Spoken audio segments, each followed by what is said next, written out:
All right. So, Thanks. welcome to the Kabbalah of Meaning, Lesson 1. And I know the name of the course is Kabbalah of Meaning. And what's interesting is that both of those words are somewhat ambiguous. Meaning, what's meaning? Well, that's part of what we're going to discover. And also, what's Kabbalah? And as I just explained, it's typically referring to Jewish mysticism. Um, and another way of saying that, or let me put it this way. Somebody asked me a couple of nights ago, actually a week ago, I went out for drinks with somebody, and he was asking me, what is Chabad? He's like, I've been coming to Chabad a number of years. I know what you guys do. I've been there. But what is Chabad? Like, what does it stand for? So I said, one of the things that Chabad is, it's an acronym. It's a philosophy of Chachma Bina Dat, wisdom, understanding, and knowledge. And what that is that about 300 years ago, the Baal Shem Tov, the founder of the Hasidic movement, began teaching Kabbalah. He began teaching Jewish mysticism to the masses. Whereas until such point, the Zohar and other such mystical works were left to the exclusive, holier than thou sort of, and not in a derogatory sense. I mean, actually, holier individuals who studied these kind of subjects, and everyone else was pretty much barred from accessing that kind of material.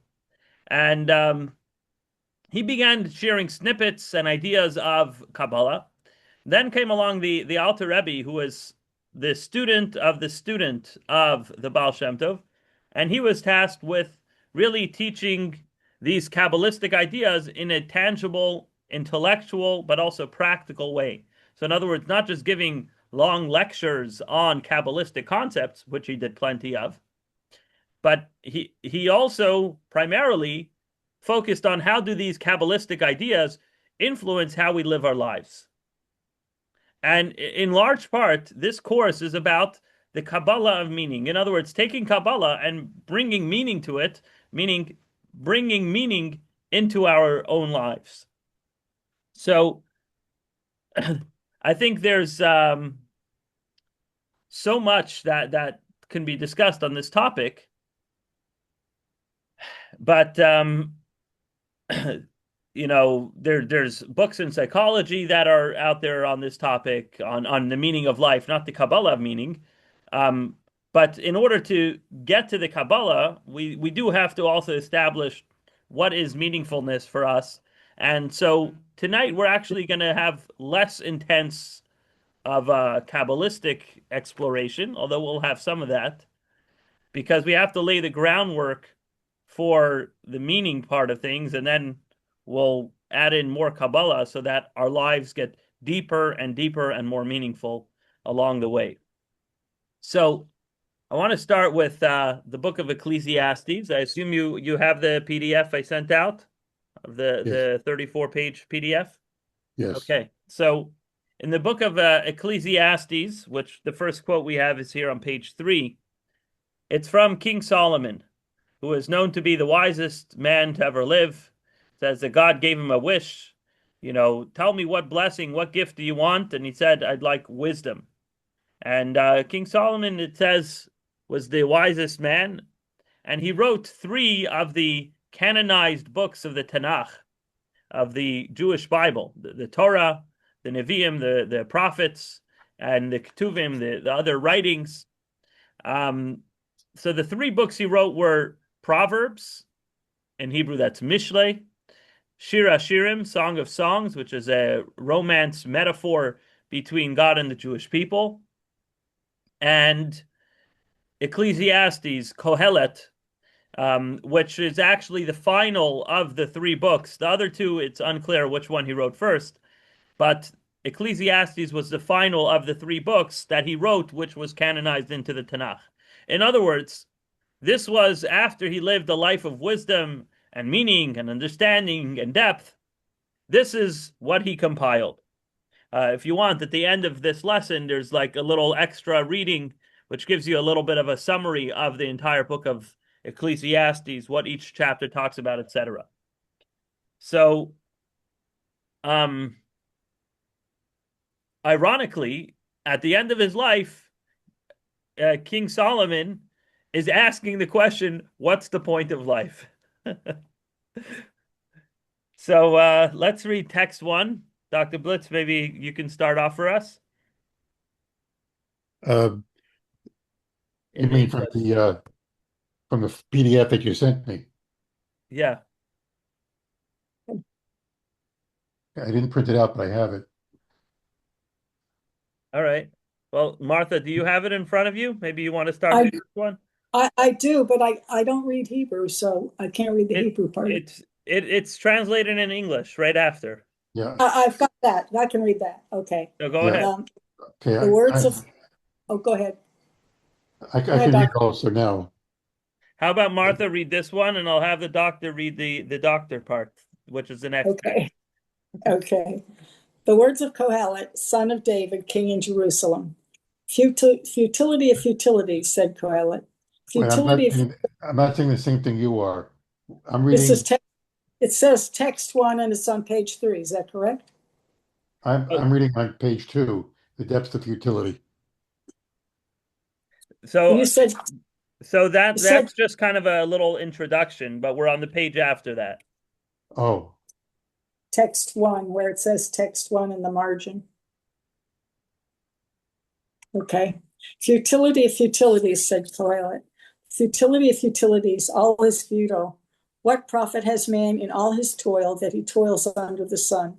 A generation goes and a generation comes, but only the earth endures forever. Okay. So this is uh, Kohelet is I'm still King trying to catch Solomon. up with the finding the text that you just read.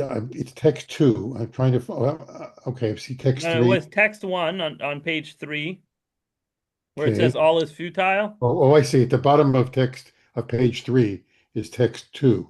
Right. So It says that's where mental we're health. up to. We just read the text before that. Oh, okay. I see now. Okay. I see. So Kohelet is another name for Solomon. It comes from the word gathering. Some say because he gathered all the wisdom of his life. Others say Um, because it's he gathered lots of people together and taught Torah in public. So, be it as it may, what he comes to the conclusion is, the sun comes, the sun goes. We work hard, we do this, we do that, and only the earth endures forever. Almost to say, like, everything we do is futile, it's a waste of time. Sounds a little bit cynical, but we're gonna we're gonna try to unpack that because we toil, we work very hard in this life on this earth, and the sun sets, and we don't always see what happens the next morning. And humans, especially in more recent generations, have been asking this question of, what's the point of life? What's the meaning of life? And this is, as far as I know, I haven't done the research myself, but I'm pretty sure this is a human problem. Animals don't suffer from this issue. Um, of mental health and right. meaningfulness and so forth, which reminds me of the old joke they say about the camel, the little baby camel. He turns to his mom and says, "Mom, um, tell me, why do we have these weird bumps on our back?"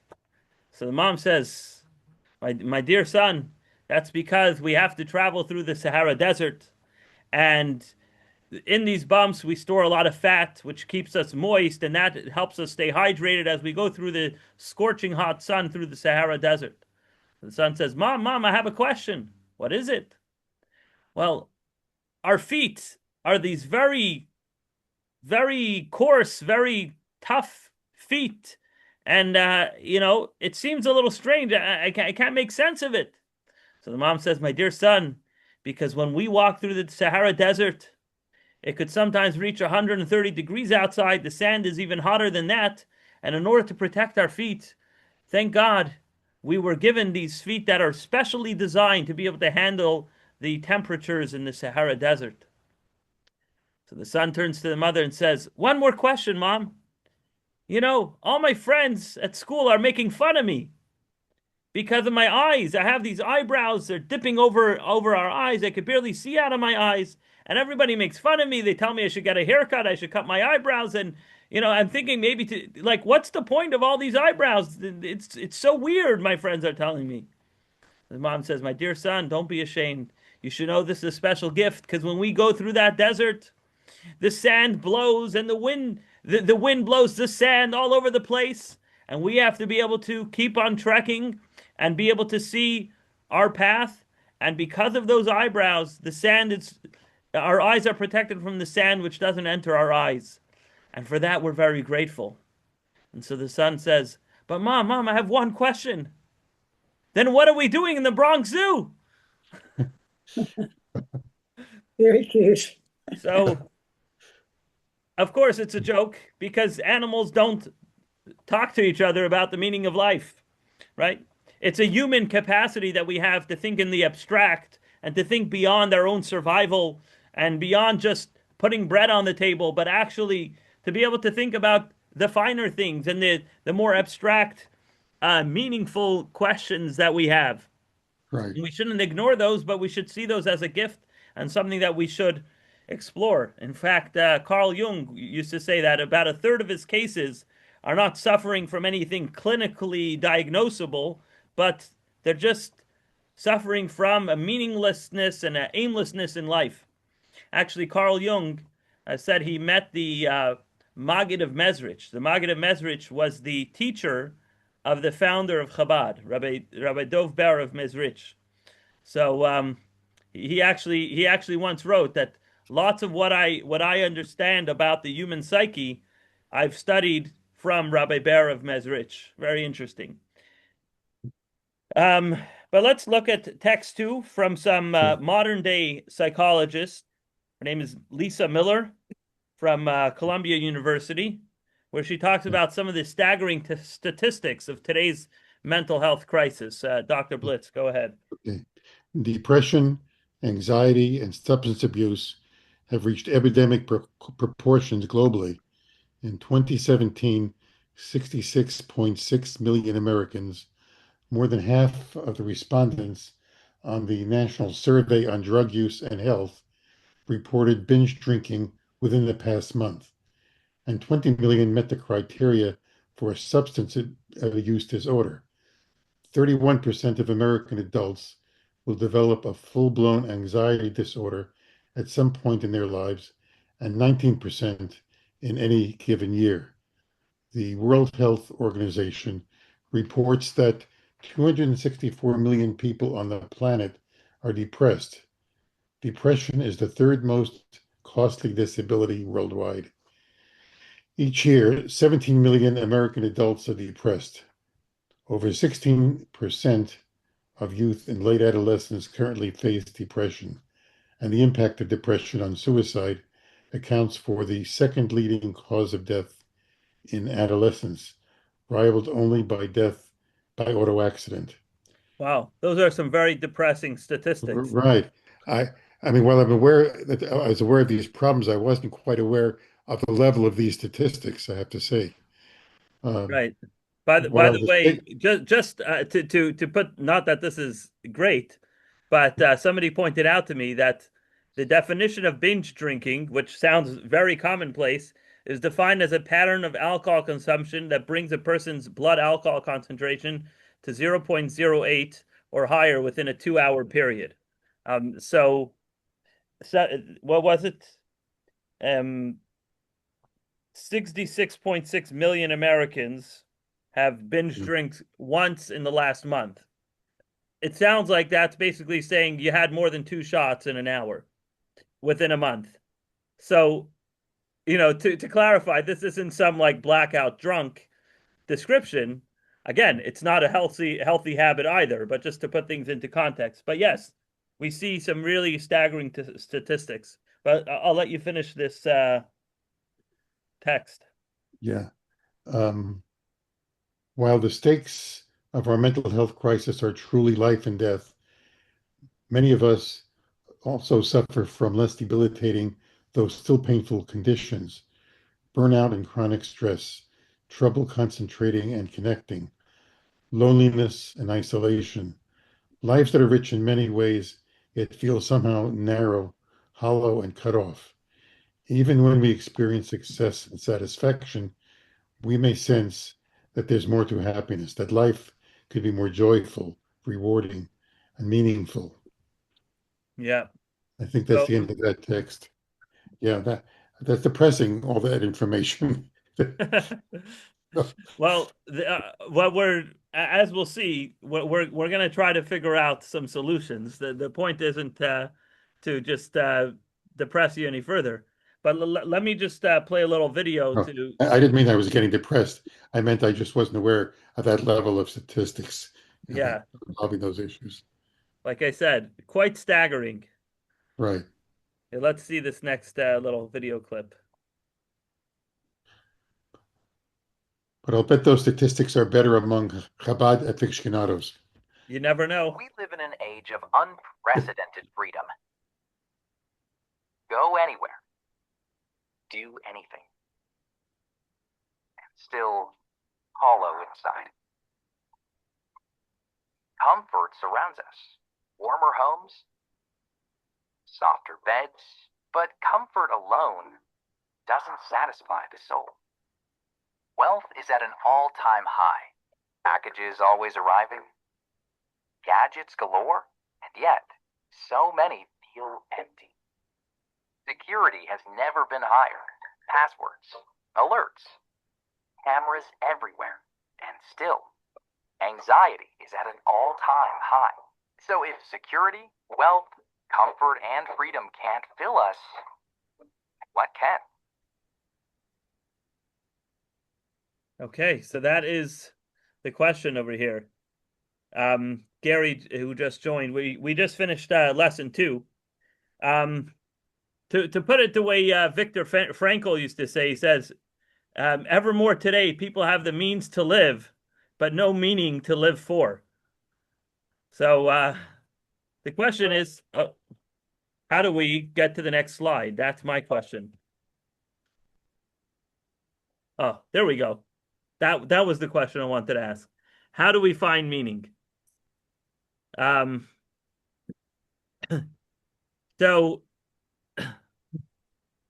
even though, the research is clear, scientists and psychologists are working on trying to solve the mental health crisis, the stigma of therapy is largely gone.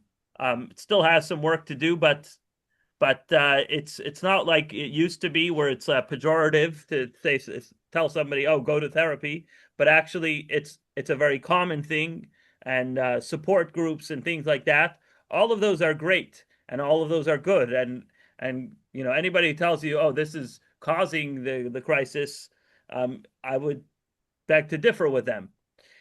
However, still in all, with all that, the needle hasn't been moved that much. And so we're going to try to look to the Torah for answers to this very pressing issue in today's society. So we're going to begin with some exercises on page 6 in your booklet. So I actually sent out, I don't know if you saw, I sent out another Yes. email with just the exercises in case you didn't want to print everything. If you're trying to conserve paper or whatever it might be, you can just have the exercises on page 6. If you didn't print it out, you can just type it out for yourself. And the first question is helping us to distinguish between pleasurable experiences and meaningful experiences. So step 1 is to describe at least one activity that brings you pleasure and that you find meaningful. So this activity provides for you meaningfulness and pleasure. So, for example, something that I wrote was learning with my kids, studying for their tests with them.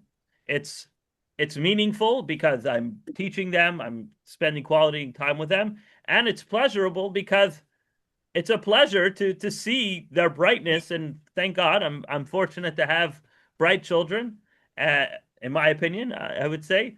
and it's a pleasure to learn with them. So it's meaningful and it's pleasurable.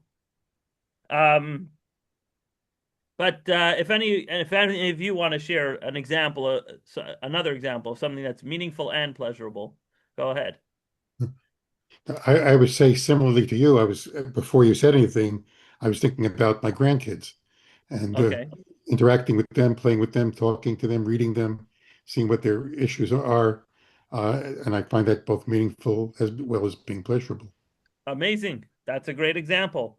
So the next question is describe at least one activity that brings you pleasure, but which you do not find meaningful.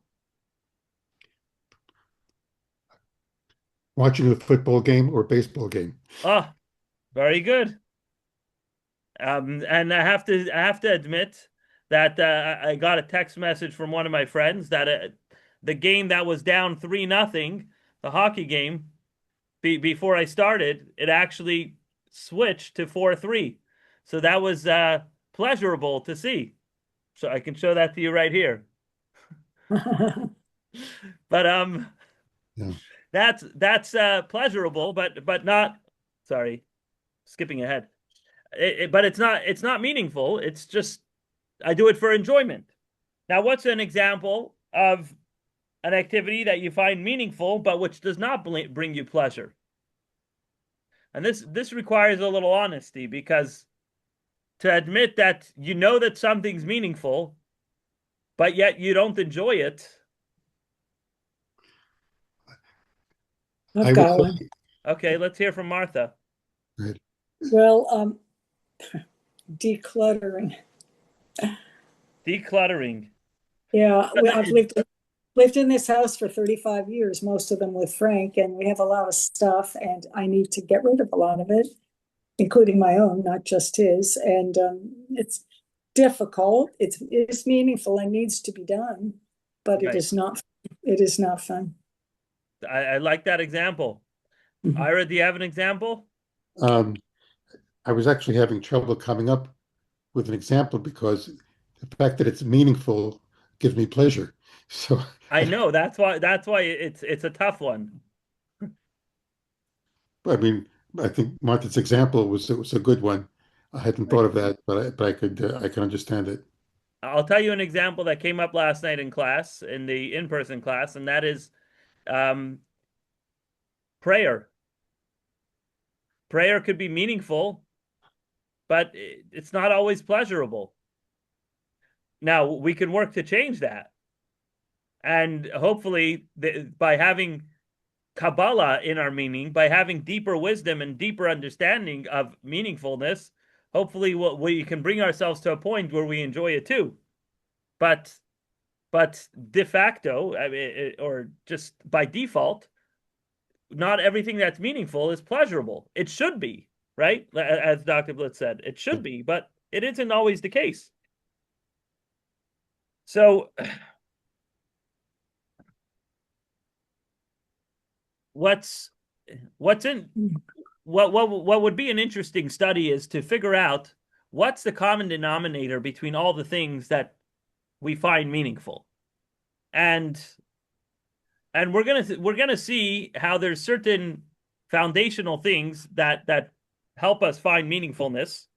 And I should mention that tonight we're only peeling the first layer of the onion, and we're gonna go deeper and deeper as the course goes along. But one simple way of putting it is, as you see here, when you feel in alignment, you're in sync. Everything's just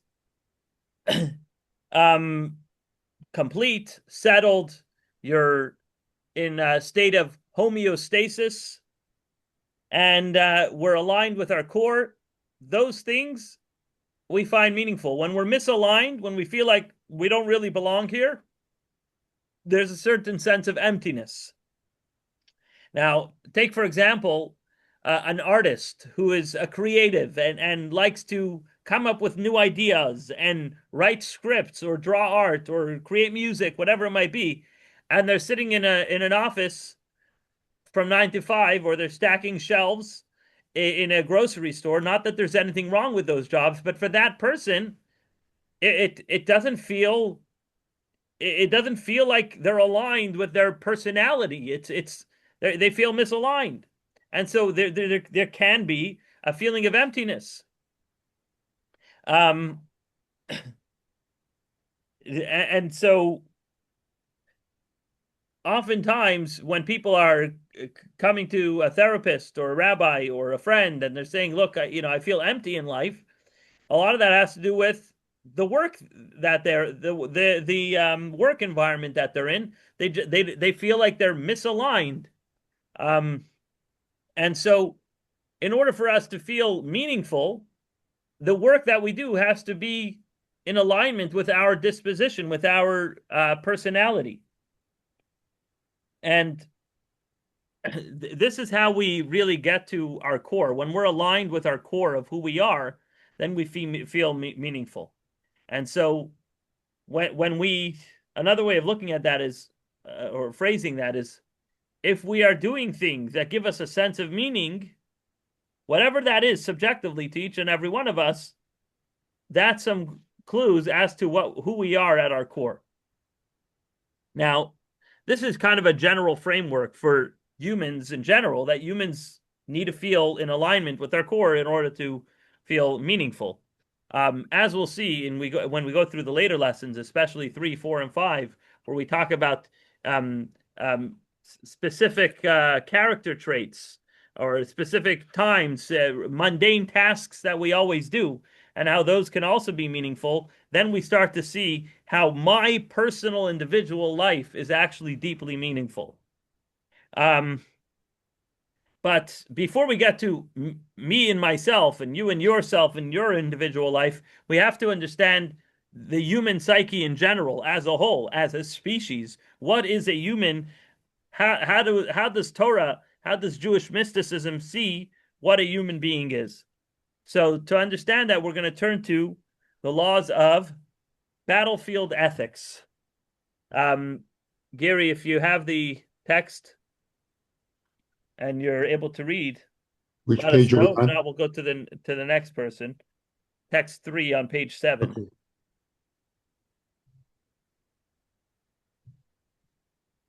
Going once, twice. Somebody there? Yeah, I'm here. I'm sorry. I'm driving home from work. I just can't. I mean, I have it out. Well, then don't read. We'll you let us know. We'll put it in the chat when you're stationary, and then I'll call on you for the next one. Meanwhile, we'll go to Martha. Okay, text 3, preserving trees. When you besiege a city for many days, waging war against it to capture it, do not destroy its trees by wielding an axe against them, for from them you shall eat, and you shall not cut them down. For the tree of the field is a human that you should besiege it. Yeah, it's a little cryptic, the ending over there. So on a simple level, the Torah is saying like this: you're going to battle. There are people who are threatening you, and as the Torah mandate is, if somebody comes to kill you, you must kill them first. So you're going to pursue the enemy to protect yourself or your country, your people, right? That's justified. But what did the tree do wrong? That's what the Torah is saying. For the tree of the field is a human that you should besiege it? Why are you cutting down the trees? Right? And simply speaking, the Torah is telling us, straightforward, the prohibition of bal tashchit, thou shalt not destroy, which is really the root of the idea of environmentalism, right? Everything in this world, everything good in this world comes from Torah. Now, I'm not saying that everything in the environmentalist movement is completely aligned with Torah, but the idea of it, that we shouldn't waste things, that we shouldn't throw food out for no reason, that comes from the Torah, right? That even if you're in battle, you think like, oh, all rules are off because we're in the middle of a war. No. What did the tree do wrong? But our sages teach us that there's actually a deeper lesson in this comparison.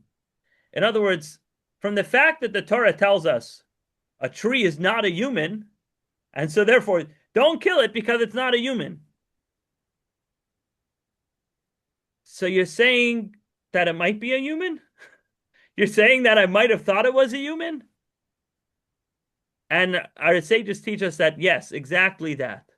Because the Torah is telling us, don't cut it down because it's not a human, what that's implying is that I would otherwise think that it is a human, meaning because it has so many similarities to a human. In other words, the Talmud tells us that indeed the tree of the field is a human, in the sense that there are so many parallels between the human psyche and the way trees live and survive and thrive. As a matter of fact, we even celebrate the holiday of the trees, the New Year of the trees, known as Tu B'Shvat. Why are we celebrating trees? Why don't we celebrate rocks? Why don't we celebrate sheep? What? And just to clarify, there is actually a Rosh Hashanah for sheep, for tithing animals. A month before our Rosh Hashanah is the tax year, the Jewish tax year for tithing animals. In Israel, during biblical times, there was a whole series of different tithes. There was actually 24 gifts you had to give to the priests of different types of things, different produce, different animals. The first day of Elul, a month before Rosh Hashanah, was the new year for tithing animals. So what is Tu B'Shvat? It's the new year for tithing trees. For tithing, in other words, the fruit from the trees. So whatever you earned in that tax year, you had to give 10%. So that was, people have the fiscal year from July to July, or you have the fiscal year from January to January. You have different things. The fiscal year for fruit trees is Tu B'Shvat. Why? Because that's when trees start to bud. But somehow this became this like celebration, even if you don't own trees and you're not actually tithing your trees, somehow we're all celebrating Tu B'Shvat. Why? Because humans and trees have so much in common. And there's a lot to learn from the traits of a tree. And so I open up this discussion to you all on page 7 to come up with as many similarities between trees and humans that you could think of. And of course, we're going to explore some of those and other ideas together. So you don't have to write it down. You can just blurt it out. Well, trees are living objects. They're living. They're They, living. they require nourishment. They require water. They require. That's true. Trees need water to grow. We need water to survive. Yeah. What else? Well, sunlight and branches. That's right. We need sunlight, just like trees do. Where are our branches? We're branching off our children, our families. Okay. They're all part of us. They're all branches. I see the branches as that those are parts of our family. Right. Branches. I would say the fruit are more analogous to our family. Okay. Because fruit grow on the tree, but then they're separate, right? They're still fruit from that tree. The tree is still called an apple tree, and the apples are called apples. So they share that name, but branches an apple that can now produce new trees with its seed. Yes. Right? Yes. So yes. Branches these influence or sort of our expression. Okay, I like that. The branches are the expression and the influence we have in the world. So it's not necessarily things that are separated from us, but it's our expression outwards. I like that. Very, very good. We've come from God and we still need God ongoing through our lives. Oh, I like that. Where do you see that in the tree? I just, didn't God create everything? Fair enough. That God created. I'm not disagreeing. I'm just trying to actually get to the connection over there. Well, and created human beings as well, since we were all part of creation. And right, what I would say is actually it's spot on, because a tree, in order to survive, it has to be rooted in the ground. And in order for humans to not just survive, but to thrive and to live meaningful lives, we have to be connected to our roots. We have to be connected to our source in God. So that's actually a Yes. very, very deep connection that we have between us and trees. Yes, the roots. Well, the roots is study the Torah. That's Mhm. where we get, that's our roots are nourished by our study, by what we learn. Yeah, exactly. So let me see what the next slide is. Oh, okay. Before we get to to the next slide, I just want to introduce a Kabbalistic phenomena, and I'm going to have a chart for this later. I just don't want to go out of order, but I think it's important to mention this now. There's four categories, four species within physical creation, and I'm not talking about the what's it called, the what chemists use, the table for like Periodic, what's H2O, the periodic table. periodic table. That's the word I was looking for. I'm not talking about the periodic table of different types of substances, but I'm talking about four different categories, four different levels, as Kabbalah describes them, are as follows. Domem, you might want to write this down. Domem, DOMEM, is inanimate objects. So, for example, rocks, water, minerals, earth, metal, all these things are inanimate, and the word domem actually means silent, meaning they don't move, they don't change, right?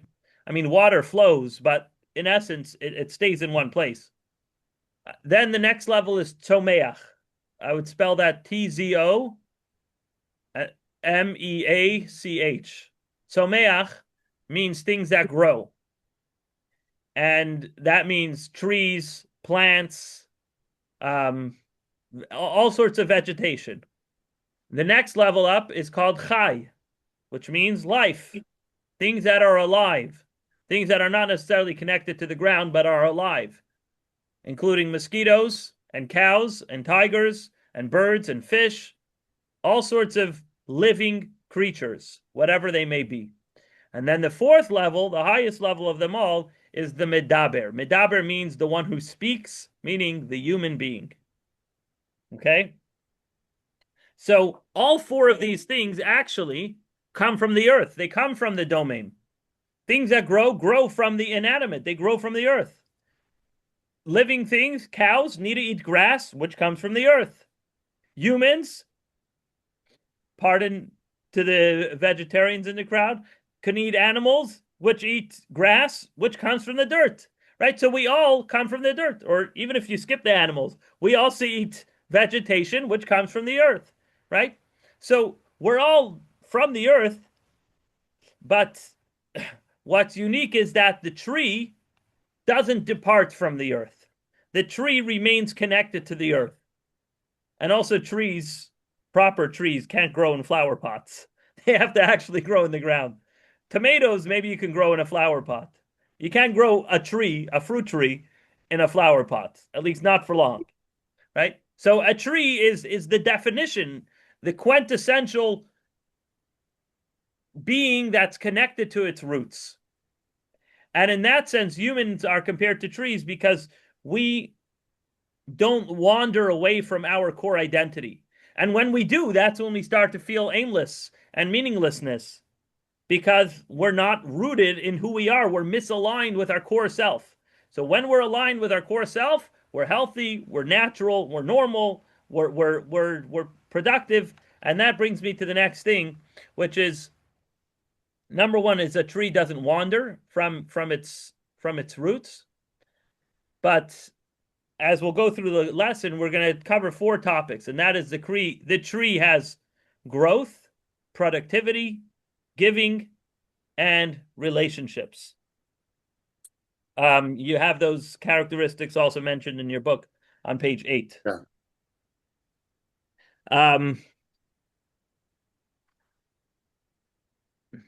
So I'm going to skip text 4. Let's go straight to the next slide, which is talking about growth. So, like trees, the desire for self-betterment is inherent to our very nature. Um, now, it's not just that we happen to take pleasure from being fulfilled and improving our own brand, but because we are at our core, remember, trees are connected to their core, it doesn't wander from its roots. At our core, we are made for self-betterment. We are growing entities. That's just who we are. In fact, in psychology, there's a term called personal growth initiative, which is a person's intentional involvement in developing as a human being. And when a person is involved in personal growth initiative, it correlates with resilience, self-satisfaction, increased happiness, all the good stuff, right? All the stuff that we're trying to avoid and solve, which we listed in the staggering statistics in text too, right? So that personal growth initiative, being growers, trying to better ourselves, that's who we are. It's not just a nice bonus, but this is our very core. And we see the fact that we are actually born this way in the words of King Solomon in text 5. Dr. Blitz, if you want to read that from Ecclesiastes on page 11. Ascending spirit. Mm-hmm. How many understand that the spirit of the human ascends on high, while the spirit of the beast descends to the earth?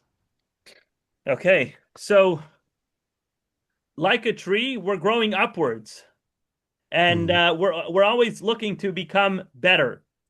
You know, it's interesting. It says in Hayom Yom, which is a little collection of Hasidic and Kabbalistic phrases and nuggets. It says that an animal walks all day. Let's see if I can get on the screen. On all fours. And where is it looking? It's looking down. Sometimes it looks a little bit this way, that way to the side, but it's largely looking down.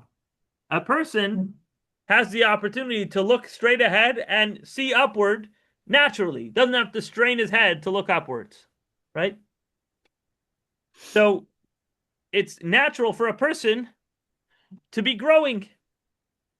And here's where we get a little Kabbalistic. These are some of the terms I mentioned earlier. Domem is the inanimate, Tzomeach is the growing things, Chai are the living things, and Medaber is the speaker, the human being. Now, what's the key difference between the human and the rest of creation? The human has the ability to aspire beyond their own instincts. Meaning, even though we have, some scientists might call us, evolved primates. Torah disagrees with that notion, but rather, yes, we might have certain instincts for survival and all that, but we have the ability to overcome those instincts. We have the ability to be other-centered instead of self-centered. That's not to say there aren't any self-centered human beings. Thank God, I some of my best friends are no. There are many human beings who are self-centered, but we have the ability to overcome that nature of self-centeredness and to be other-centered. And that is the idea of self-improvement, which is not a departure from who we are. It's actually core to who we are. We are growers, just like trees. We are meant to grow out of that self-centeredness. We're meant to be other-focused. We're meant to go beyond those base instincts, and it might be difficult, but it feels right. It feels meaningful when we are growing, when we go beyond that impulse control. Now, I have a question for you, and that is, do you know any examples of Yiddish words that have made it into the Webster Dictionary, or just are used in everyday English conversations? There are a lot of examples if I can think of one right off. Right, but you don't want to say them out loud. I get it. That's just right. It's just that some of them have become such a part of the English language that you don't think of them as not being part of the English language. You don't Right. think of it as coming from the Yiddish. Like schlep, schmutz, Right. gelt, right? Everybody gets Hanukkah gelt, right? Which is apparently gelt is made out of chocolate. That's what my kids tell me, anyways. But Yes. I'm training. I'm trying to train them out of that. But it's an expensive training program because that means they want real money. But one of the commonly used words in the English language, which is actually Yiddish, is of course the word mensch. Now, what is a mensch? As you see here in your figure 1.2, a mensch, literally, if translated directly, means a human, a person. But how's it actually described in the Webster Dictionary? It's a person of integrity and honor, an upstanding individual, right? It's like, oh, what a mensch. Like, my grandkid calls me every week. He's a real mensch, you know? An upstanding person of integrity, respectable, right? Now it's funny because it's like, if you were to say, oh, my grandkid is such a human being, it sounds a little strange, right? My neighbor was mowing his lawn and he did my driveway or shoveling his driveway and he did mine too. What a mensch, right? What a human being. It doesn't go. In fact, we often look at the word human as a derogatory thing. Let's look at text 6. Gary, if you're done driving, then feel free to jump in. Otherwise, we'll go on with I think Martha. Text 6. Wow, okay. Mensch or human? What is the Torah definition of a human? A human has the capacity for self-assessment. A human has the mental and moral capacity to override impulse. Can a dog decide to go on a diet? A human can choose to follow his moral compass instead of his physical inclination. A human can calculate consequences beyond the immediate. That is the Torah description of a human, the Torah definition of a mensch, something we should all strive for. Interestingly, the term has different connotations when used in American parlance. When a person is weak and less than noble, impulse-driven instead of morally focused, what do we say? Listen, he's only human. In our vernacular, recognizing that a person is human is acknowledging his inherent weakness. We see a human as inherently flawed and morally feeble. We could cut a guy slack because we know he can't reach a noble goal. After all, he's only human. What can you really expect from this person of flesh and blood? Think about it. The Torah, Jewish term of human, mensch, is something to strive for, while the American, human, is a fallback position in case of moral failure. Very, very interesting contrast. So even though mensch literally means human, the use of the word human in the English language, at least in our culture, is to say, like he says, it's a fallback term. He's flawed. He's only human, right? But what is a mensch as opposed to a behemoth, an animal? Well, both animals and humans have impulses and instincts, but the human is able to restrain those impulses and restrain those instincts that it naturally has, which is, in other words, the ability to transcend our nature. And just to sprinkle in a little bit of Kabbalistic terms, the word for human, another word, or mankind, is Adam, the first man. Now, Adam is similar to the word, and I'm putting it in the chat, Adama. Adama means earth. But Adam could also be, I'm just typing this in here, just a second. Adameh, which means I shall be compared to Le'elyon, to the one above. So there's a letter that the Rebbe wrote before Passover in 1972, a letter that he sent out to the broader Jewish community. He said that only in this way does a man rise from the state of man, Adam, from being dust, Adama, to the state of man, Adam, emulating God, Adam El Elyon. So it's a difference of, that's the difference of being human versus being a mensch. Are you being Adama? Are you being dust?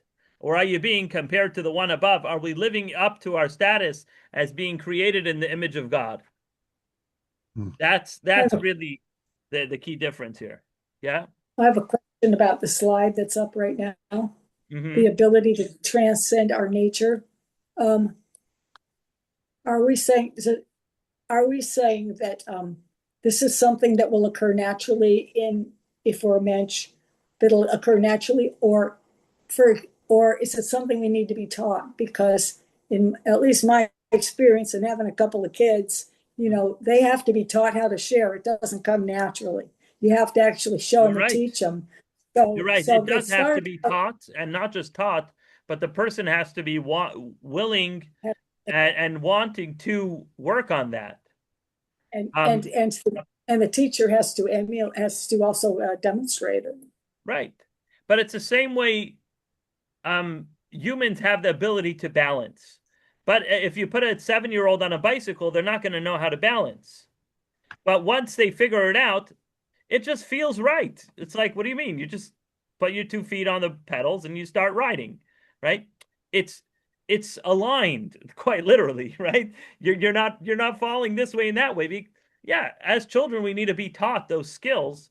But once we are, it's not like some, self-contradicting experience anymore. It's actually perfectly in sync with who we're meant to be. So humans have the ability to transcend that nature of protecting and preserving, and therefore fighting with our siblings because it's not fair. They got the candy before me, and so on and so forth. But we're able to transcend that. We're able to work on ourselves. And this is the idea of human growth. Humans are able to grow and transcend their nature, which, going back to this, where's that slide I showed earlier? This one. Kabbalah teaches us that the tzomeach in the person is corresponding to the emotions, chai is corresponding to the intellect, and medaber is corresponding to the soul. And it's specifically our emotions that we are able to change. Our intellectual faculties, our intellectual capacities are things that some people are blessed with more than others. Some people have a high IQ, some people don't. Some people are just bright minds and others are not. But what we can control, what we can change, and where we can grow, in other words, is in our emotions, in our behaviors. And so the Talmud actually teaches us that there's something called a worthy Torah scholar and an unworthy Torah scholar. And that brings me to this slide. What is a worthy Torah scholar? That is a scholar who works on personal growth. An unworthy scholar is one of unrefined character. Meaning to say, both of them are scholars. Both of them are bright individuals. But one of them is worthy because they grow, they're working on personal growth, and the other one is of unrefined character. Like I don't know if it's a true story, but there was a professor who was talking about the ills of the harms of smoking for your health. And after the lecture, of course, what did he do? He went outside and he had a cigarette. And so the students asked him, what kind of hypocrite are you? You just taught us about the ills of smoking and how you have to be healthy. And look at what you're doing to your own health. He says, tell me, if I was a mathematician, does that make me a triangle? So that's obviously the professor or the scholar who's unworthy. He's of unrefined character. There's the intellect, and that's where it stops. He's not working on his character development, on growing as a person. And so our sages teach us that what is a worthy scholar? One who works on their personal growth. Why? Because that's what it means to be a mensch. To be a human is you're working on your own personal growth. So while animals can be very smart, and we all love dogs, dogs a man's best friend, and we know that there's seeing eye dogs and all sorts of talented, what is it, dolphins, I think, other animals which are very, very bright and talented and so forth. But at the end of the day, that they're only able to do what their nature is embedded into who they are. Humans have the ability to grow and transcend what their nature is and to become better and work on their character to become better people. The story is told about the legend is told about Maimonides, that the Rambam, and he lived in the 12th century, I believe, somewhere around there, and they were having a debate whether animals can be trained to be mentioned, to be of refined character, and animals of integrity. And so they managed to train a cat how to be a waiter, with a white cloth over its arm, balancing a plate, doing the whole shebang, and it was quite impressive. And they invited Maimonides to such a meal, to a delightful dinner, black tie event.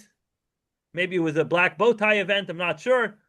He's sitting there and the cat comes and he's like, "Oh, wow, this is indeed impressive. I'm surprised that you're able to train a cat to do that."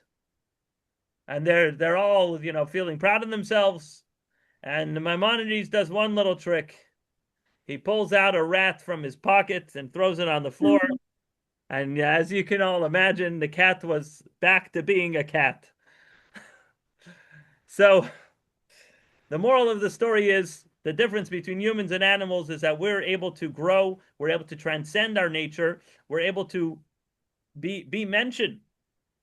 And so some food for thought, which we're kind of running out of time for these exercises, but maybe something to think about in light of that. On page 13, in which ways have you grown and improved as a human being, as a mensch? How have you grown? How have you become more of a mensch? And the next question, of course, is which areas can use improvement? Where can you become a better mensch in your own life, in your own character development? I'm not going to make you answer that question now because I want to go to the next subject, which is productivity. So the next obvious thing about trees, in addition to growing, is that they produce and they provide benefit to the world. And that brings us to a talk given by the Rebbe in 1984, here in text 7, Dr. Blitz. Fruitful trees. A tree, by definition, is meant to produce fruit. Like the verse says, a tree that produces fruit, from Genesis 1:11. That means it grows fruit in a way where its seed is within it, meaning that each fruit contains seeds that can grow into another tree, Rashi. This idea is underscored by the new year for trees on the 15th of Shevat, because the halakhic importance of this day is all about the tree's fruits. As Rashi explains, we don't combine fruits that ripen before Shevat with those that ripened after when calculating tithes. There you go. Yeah. So, in other words, a tree's value is measured not by its size, not by its lusciousness, but by the fruit it gives, especially a fruit tree. You're not going to say, well, how'd your apple tree do this year? Well, the leaves are gorgeous. I want to know what the apples taste like. Are they crab apples? Are they actually sweet, delicious apples? Right? So, Yes. That's how we celebrate the New Year of the trees, based on the fruit of the trees. So if a tree is successful when it produces fruit that can create more trees, the same is true of us. The mark of our success is not only about what we are, but what we contribute, how productive we are. And that is, are we producing in a way that has lasting value, or or are we just putting things out there, and it has no lasting value. So being productive, again, is something that's inherent to who we are, just like personal growth and personal character development. But actually, our output, our productivity, is inherent to who we are. Even if somebody has everything they need, even if, say, you won the lottery tomorrow and you had billions of dollars, I don't know, say you had $100 billion, more money than you could ever spend in your life. Still, the need to be productive is inherent to being a human. So we see this idea of the inherent need of productivity in the mitzvah of Arla. Leslie, welcome. We're on page 16. If you got the text, we're up to text 8. So let me give you some background on the mitzvah of Arla. The Torah prohibits eating or deriving any benefit from a fruit tree during the first 3 years after it's planted. This is, by the way, one of the reasons why there's a Jewish custom of doing an upsharnish, which is to not cut a young boy's hair for the first 3 years. It's a reminder of the mitzvah of Arla. Similar, the first 3 years we don't cut their hair, and then when the hair is significantly long, we cut everything but the payas to train them about having a yarmulke, having the side locks, and so forth. But the origins of that is from the mitzvah of Arla, that a new tree can't be eaten for 3 years. Now, what happens if you graft a new tree into an existing tree? Is that new grafted tree considered a new tree? Or does it get to piggyback off the old tree, and therefore you can eat the fruit right away? Or do you have to now wait another 3 years? So the Talmud says like this: if the tree's leaves are facing inwards, then it's not considered a new tree because it's living off the old tree. Why is that a symbol? Because the fact that it's living off benefits, off supplements, is something that it's ashamed. It's ashamed of the fact that it's not able to produce on its own, and so it puts its leaves inwards, indicating its bashfulness that it's receiving from the older tree.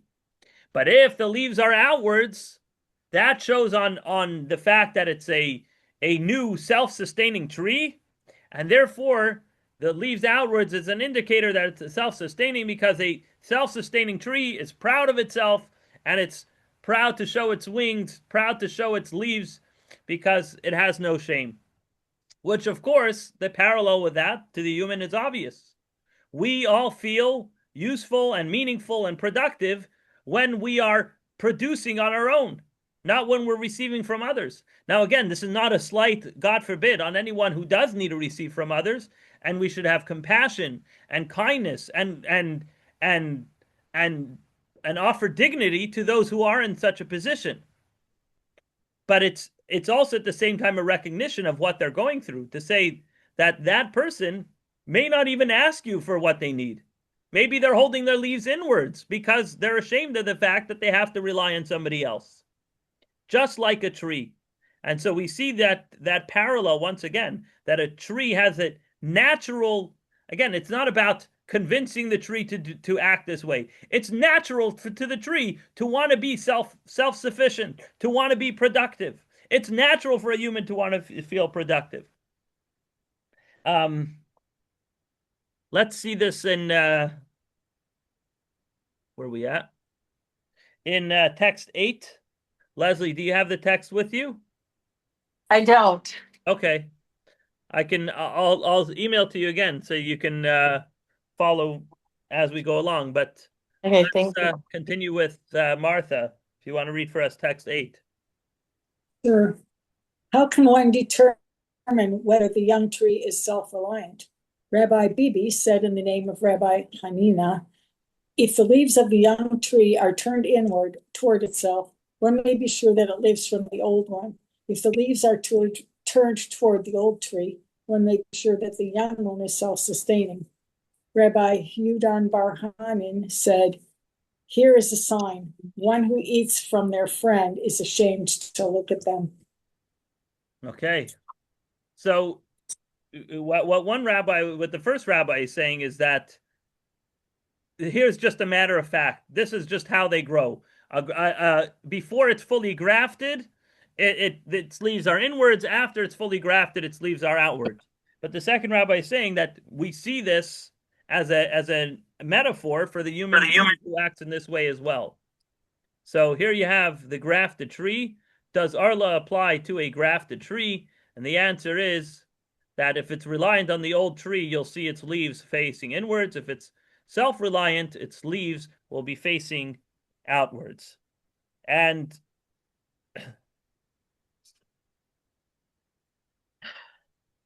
another way of putting that is that part of human nature is that we don't care so much about what we have as much as we care about how we got it.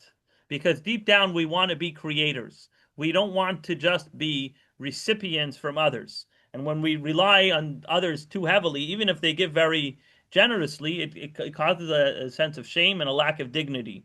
We want to be the one who are creators. We want to be the ones who are producing, putting output, and things like that. So again, this is not an ethical teaching about what one shall do, but this is just informing us, again, because going back to what we said earlier, how do we find meaningfulness in life? When we are in alignment, when we're aligned with our core and our true identity. So what we're doing here is we're exploring what is our true identity. Well, you can study many books on psychology, but the Torah tells us, what's your identity? You're a tree. So we're just trying to unpack that. What does that mean? If I'm a tree, what does that mean to me, to be a tree? Part of being a tree is that we are wired to produce. Even if our needs are met, even if you won the lottery and you have $500 billion, our psyche is, our system is such that we need to produce. That's just who we are. And the Talmud says in text 9 that a person prefers one measure of their own over 9 measures of their friends. You much prefer to have one home-baked challah than 9 bakery challahs. Why? Because you made it. Your own hands were in it. You poured the flour in. You stretched it. You kneaded it. You let it rise. You put the yeast in and it failed once, and then you tried again. You finally succeeded, right? You all know what I'm talking about. It's your own toil. It's your own handiwork. Yes. And okay, good. We have confirmation. In Texas, it works the same way. People like to have their own handiwork. It's just part of being human. That's how we're wired. And so being productive doesn't just mean that we're working to make a living. If you were to win the lottery, you might start writing poetry, you might start writing music, you might start doing any sort of productive thing to produce, to not just to grow as a person, but to put something out there, to express yourself. As Gary said so eloquently earlier, that's our branches branching out like a tree. We're expressing ourselves. We're being productive. And so when we're doing that, when we're doing those kind of things, we find meaning in the work that we do, and we take pride in our work because it feels right. We're in alignment with our core. So even if work is sometimes stressful, since it's baked into our nature, the desire to always give back, when we're in sync with that, it's very meaningful and it's very motivating to keep doing what we're doing. So again, I'm going to keep cutting through the exercises because of time. But over here, the question is, in which ways have you been or are you currently productive? And by the way, that's not limited to work. It could be any other vocation that you're involved in. How are you being productive? Another question is, in which areas can you be more productive? And you should be able to answer both of those. Meaning, Even if you're the person who says, "Oy vey, I'm doing nothing with my life, I'm wasting my time." No, you need to find something that you are currently being productive in. And even if you think, "Oh, I'm so busy, I'm doing so much, how can I add more to my plate?" No, you got to figure out ways to be more productive. Why? Because you're a person. You need to grow. You need to not just be satisfied with the current production, but we got to keep putting out there more and more.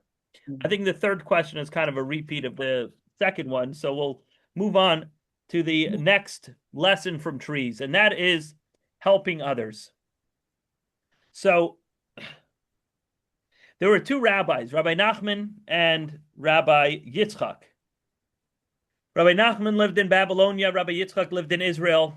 The rabbi from Israel came to visit the rabbi in Babylonia. The rabbi in Babylonia, Rabbi Nachman, was a wealthy, healthy, politically connected aristocrat. He was, like the cream of the crop. He just had everything going. He was a wise man. He was a righteous man, and he had it all.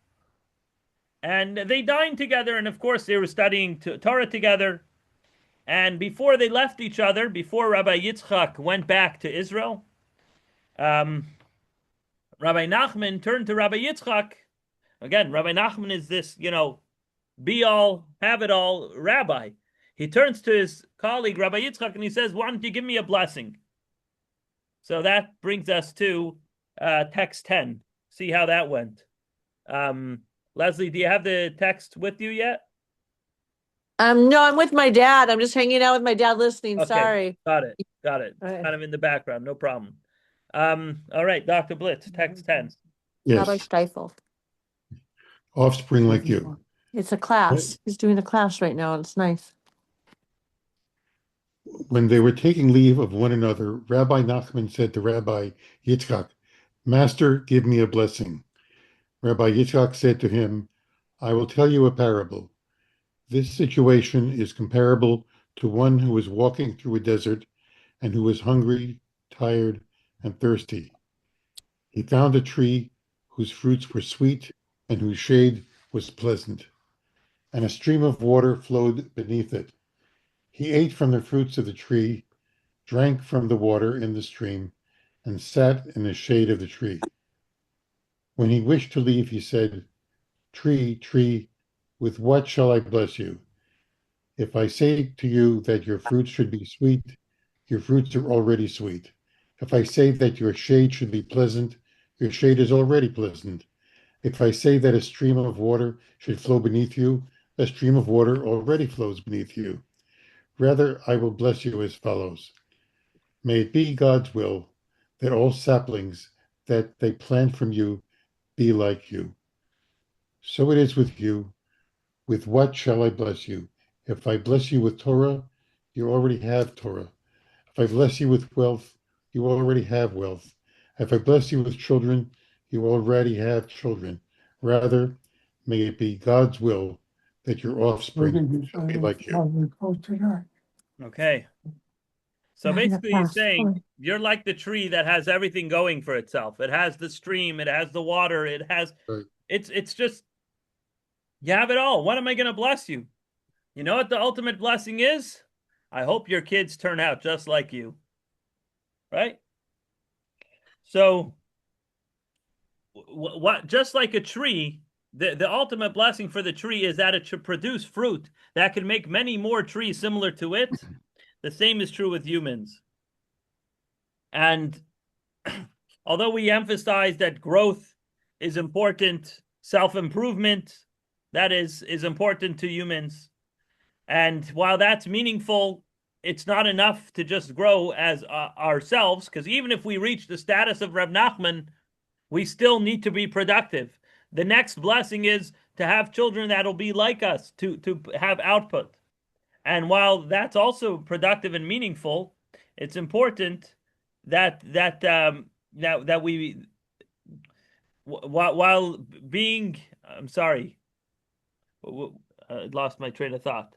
But while being productive in general is important, but it's specifically giving to others that adds another layer of that productivity.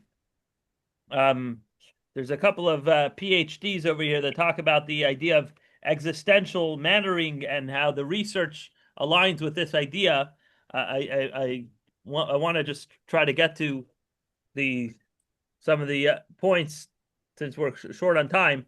The next point is giving.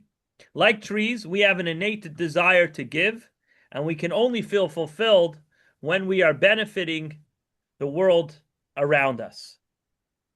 And again, this is something that it's not just, oh, here's a noble thing to do. It's advisable as a human to do this, but this is innate to who we are. It's part of our nature to be givers.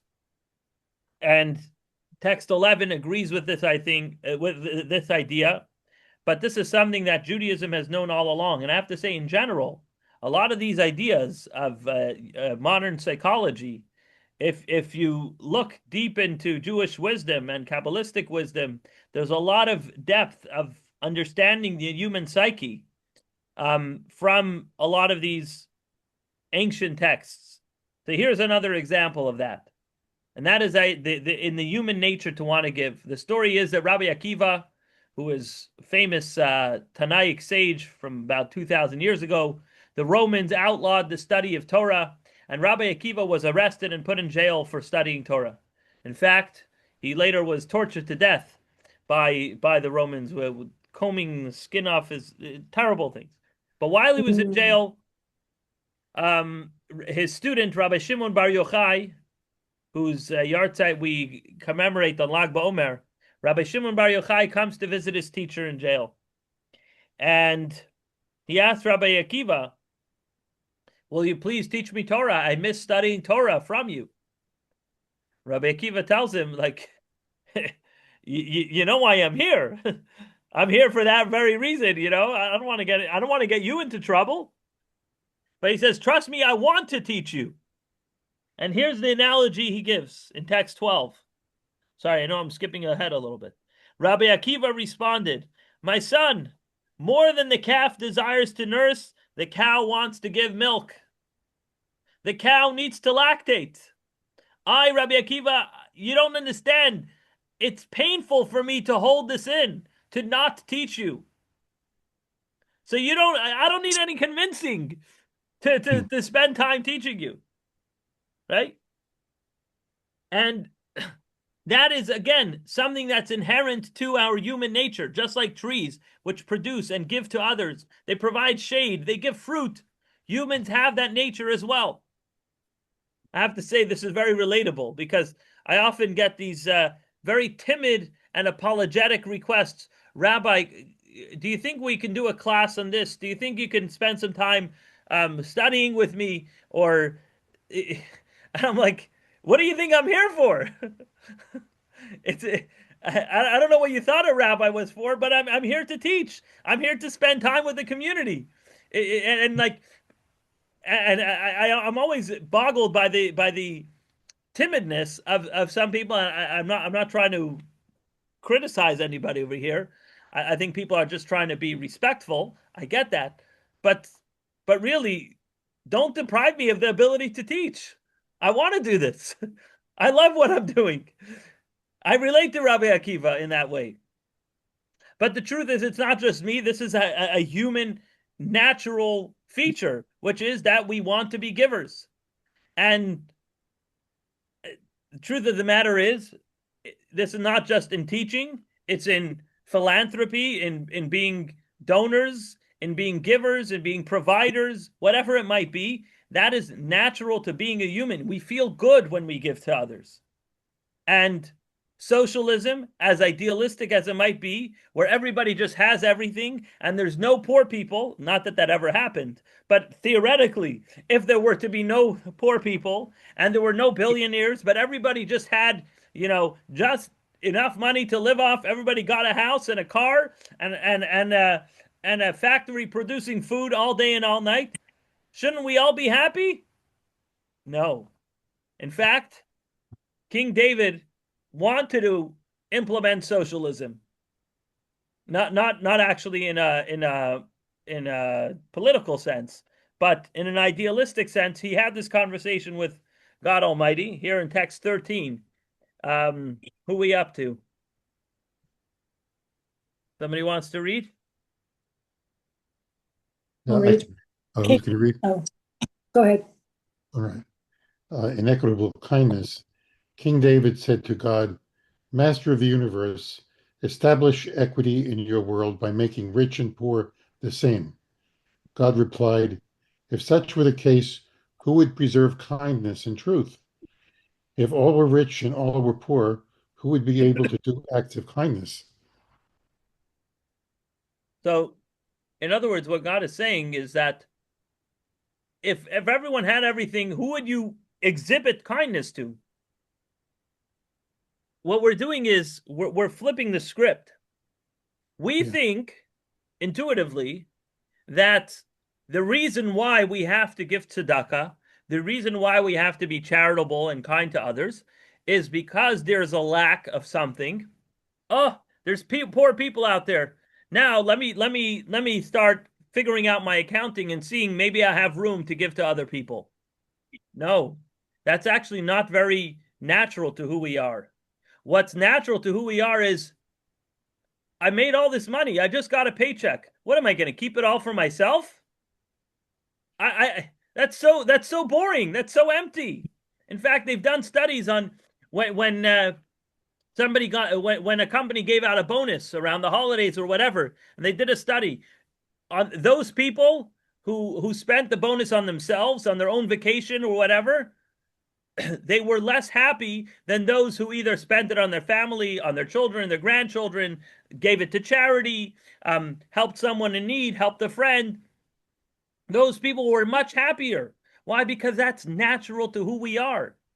So instead of looking at our at our wallets all far-fetched and saying, "Oh, this is mine," and the thought of giving it away is stressful. No, realize that this is part of who we are. We only feel meaningful when we're giving to others. So to put it in different words, the need to give is inherent to who we are. And the fact that God created inequity, that some people have more or less than others, it opens the opportunity for us to give. So in other words, we don't give because there is a lack, but God created the lack. God created inequity so that we should be able to fill our human need to give. So giving is part of our core identity. And because of that, there's an actual surprising halacha. There's a Jewish law that flies in the face of everything we know and understand in modern tax law in civil society. See, civil society tells us we should be responsible, we should be kind, we should be forgiving, we should be generous. And that means that if you're in the lowest tax income bracket, there's no income tax. If you're in a higher income bracket, then you should pay a higher percentage of income tax. And we can sit here, Republicans and Democrats, fighting over it and act like school children and not get along. And that's not the point. The point is, from a Jewish perspective, the need to give is inherent to who we are. And therefore, when it comes to the obligation to tithe, to give 10% of our earnings to charity, it doesn't matter how much money you make, you still have to give the 10%. Now, if you're in a position where you can survive off less than 90% of your earnings, of course, you should give more than 90% of your more than 10% of your earnings to charity. But the bare minimum is 10%. Not because we're being cruel, not because we're being misunderstanding or unappreciative of the suffering of the poor, but because giving is a human dignity necessity. And it's bad enough that a person is poor. We're not also now going to deprive them of the opportunity to be a giver.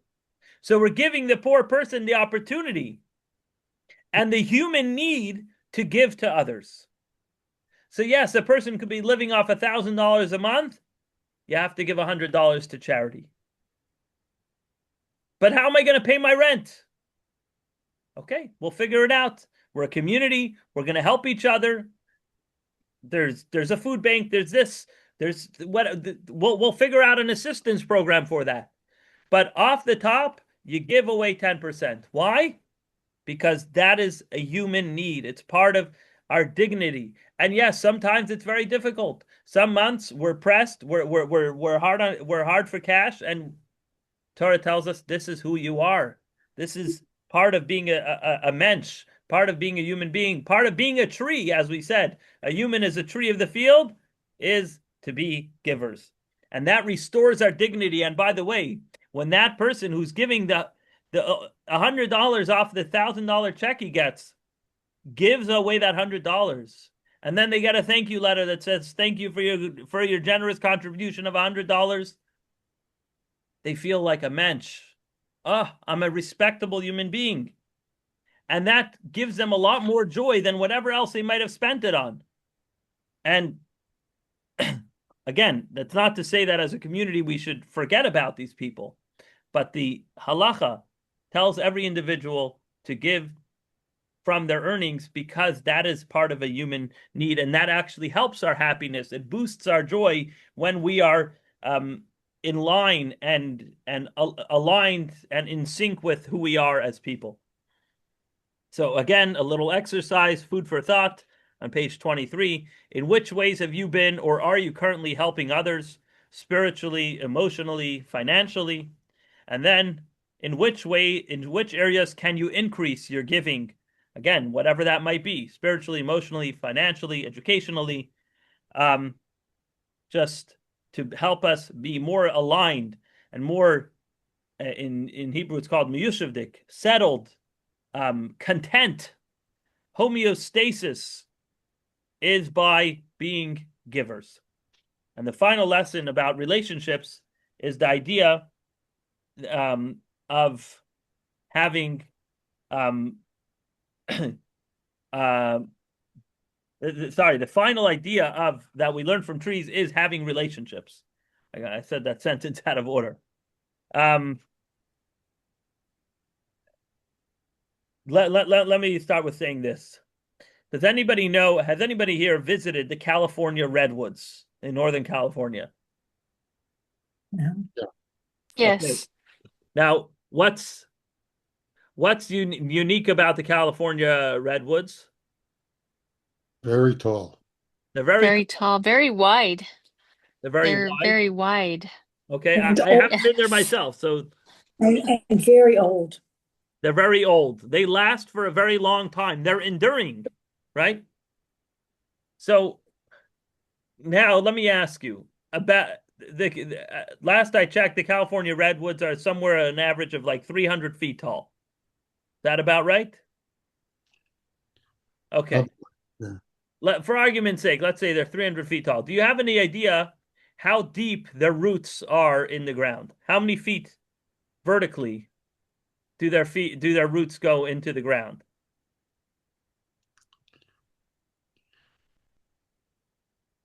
I don't remember. I don't think they're very deep, though.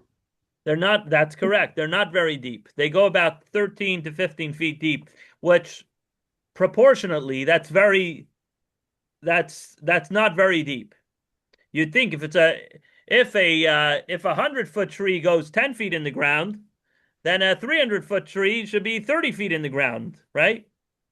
But that's not the case. It's just 13 to 15 feet deep. Rather, what do? Their roots spread out very wide. And not only do they spread out very wide, but because they're planted close together with each other, they actually intertwine with each other and they form this sort of netting underground, which helps stabilize them, which is why they haven't collapsed in so many years, right? I believe, I'm not sure if it's there or Sequoia, where my wife's grandfather took my father-in-law to do some carbon dating on the trees over there. And because he was a scientist, and so he did some explorations over there. Be it as it may, the point we're learning from these trees is that they have a relationship with one another, believe it or not. The fact that they're intertwined with each other is what keeps it stronger. And we see this, it says in Genesis chapter 2, here in text 16a, God formed the human from dust of the earth, and he breathed into his nostrils the breath of life, and the human became a living being. That's the literal translation. But here's the Aramaic translation by the Onkelos, the convert. He says that it actually means the human became a speaking spirit. In other words, part of the definition of a human being is the speaking spirit. Now, what is the purpose of speaking? It's not for ourselves. If you talk to yourself, then we have a different type of mental health crisis, right? But talking is for communicating, right? To speak with other people, to form relationships. And so, just to illustrate another little point, going back to our slide I showed you earlier with the 4 different types of categories of creation, they actually represent the 4 letters of God's name, but they also represent the small world within us, that we have within us letters, which is the basically how God created us through the letters of speech. But then we have our emotions, our intellect. However, our source of speech, meaning our ability to speak, is the highest level within the human being. That is the most lofty or the most deep and unique quality of the human being, is that we are able to speak and that we are able to communicate with others. In other words, we are capable of having relationships, meaning we are primarily communicators made to connect with others deeply and spiritually. You ever try to communicate with somebody who has difficulty with speech? You know, they could point to the apple juice and they could point to the lights, which they want on or off, but to have a really deep connection with them is difficult. But thank God, for the most of us, when we do have the power of speech, the connections that we are able to create, whether it's a deep philosophical discussion or an emotional conversation that you have with your spouse and you're connecting on a deep level, that's something that humans have the unique capacity to do. And when we do that, we feel like a mensch. We feel human. As Maimonides writes in text 17, human beings are social by nature, and their nature compels them to gather together with others. They are not like other living creatures which have no necessity to congregate. Rather, their nature requires social gathering as an absolute necessity. What I'm trying to say, shameless plug, come join our congregation. Come congregate. Whether it's Friday night, whether it's Shabbos by day, we thrive when we're in a community. And that's not a bonus. It's not an added on thing like, oh, I should take on this habit of hanging around humans. No, this is part of what we depend on as humans. We need to be with other people. That's why in Jewish culture, we don't celebrate things alone. Even Shiva. I mean, for God's sake, you just lost a loved one and here you are. You're accompanied with other people. Because we need to be around other people. And going back to what we said earlier, one of the earlier charts, I pointed out how a human, as opposed to everything else, cannot survive off being self-centered. We need to be other-centered. It's part of who we are. When we tap into this, when we relate to other people and connect with other people, we find meaning and connection in that way. So another exercise, and again, we're way over time, but on page 27, the question for food for thought is, what relationships are you currently in that are fulfilling and that provide you with meaning? Now, some of us, it could be a spouse. For others, it can be friends, whatever it might be. But what relationships are you currently in that are fulfilling and that provide you with meaning? And then the next question is, what relationships can you cultivate, create, or mend to provide you with more meaning? And I can answer that question for you. Come to shul more often, hang out with other Jews, and it's not just because we're better than everyone else, which we are. It's fine. I can say that. But it's also the fact that when you're coming to such a setting, why are you there? You're there with a purpose. You're there for because it means something, because it's Shabbos, because you're studying something together, or because you have a shared culture and identity, even if it's a social event. That alone means that the relationships that you will build in such a setting will automatically be deeper and more meaningful relationships than at your local country club, because there's something inherent, whether it's subtle or more direct in whatever setting it is. But when you gather at a synagogue with other like-minded Jews, there is a deeper sense of relationship that's built in that kind of setting. So that's, personally, again, I'm not biased at all, but that's the way I read into this, of the importance of implementing healthy relationships in our lives. And just to sum up some of what we learned, I'm going to play this video, which is a continuation from the earlier video. It's just about a minute. If security, wealth, comfort, and freedom can't fill us, what can? The Torah says we're like trees. Want to feel alive? Watch the tree. Here are 4 lessons. A tree never stops growing. We are the same. Our souls crave steady inner growth. Trees are productive. Just look at their fruit. We are wired like that too. We feel fulfilled when we generate sweet, lasting, meaningful deeds. Fruit isn't for the tree. It's for giving. Our souls are the same.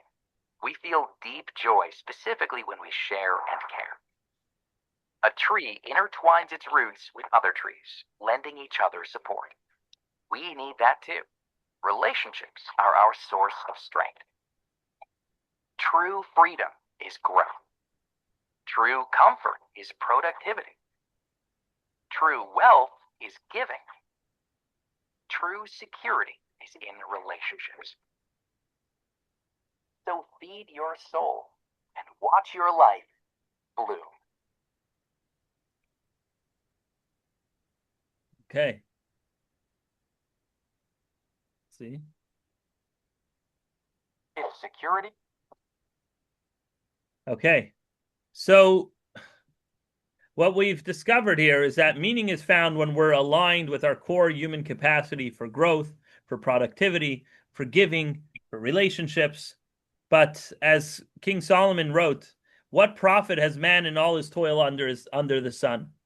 And it's kind of a little haunting when we think about it, that even with all our toil and all our success and all our abundance, sometimes we're still left wanting more. And what we learned tonight is really a foundation. It's not that we don't have the answer yet of how to find all this meaning, but what we do know is that we have to be grounded, just like a tree, which it's rooted deep in the ground. We have to be grounded with our core identity. We have to be growing. We have to be productive. We have to be giving. We have to have relationships. All those are key components without which we can't just start going off to some ashram in India looking for meaning and spirituality. That, because at the end of the day, we're gonna keep doing that, and the cycle will repeat itself. We're never going to find the answer, because you know what? We're never going to become God. We're never going to, and therefore we're never fully going to understand the depths of God and his creation. But we could understand who we are and what makes us tick. And that is when we're grounded, just like a tree. And here's some of the foundations for that help us set the stage for finding deeper meaning. And then we can say, okay, now that I know what creates meaning in my life, how do I find my purpose? What am I going towards? And next week, we're going to talk more about what is our own individual purpose in life. What does purpose mean? What does it mean to look for something specific, not just within ourselves, but maybe there's something outside of ourselves leading us in a certain direction that will help us feel more content, more happy, and more fulfilled in our lives. So with that, I'll continue with the key points of this lesson, and then we'll open up for any questions or discussion. Lesson 1. The meaning we seek. 1. Although we live in an Sorry. I think I just... era of unprecedented prosperity, My bad. depression, anxiety, and substance abuse have reached record levels globally. one of the root causes of the current mental health crisis epidemic is a lack of meaning, a feeling that life is an exercise in futility. 2. We feel meaningful, complete, and settled when we act in ways that are aligned with our core, and we lack meaning when we suffer from misalignment. 3. Based on the Torah's comparison of humans to trees, we identified 4 qualities that define our identities: growth, productivity, helping others, and genuine relationships. 4. We humans are defined by our capacity for growth. We are distinguished from animals in our capacity to control our instincts and work on ourselves to grow and improve. When we are growing, we are expressing our essential humanity, and thus we feel complete. 5. The mark of our success is not only what we are, but what we produce. We have a deep human need to be a contributor, not a person who is dependent on the largesse of others. 6. The desire and need to give to others is hardwired into our human identity, and we can only feel fulfilled when we are benefiting the world around us. 7. Jewish thought has always described the human being as a communicator, capable of connecting with others deeply and spiritually. Tapping into this deepest part of our being provides us with an incredible sense of meaning. All right. Next week, the subject is to make or to not make meaning. So thank you for joining.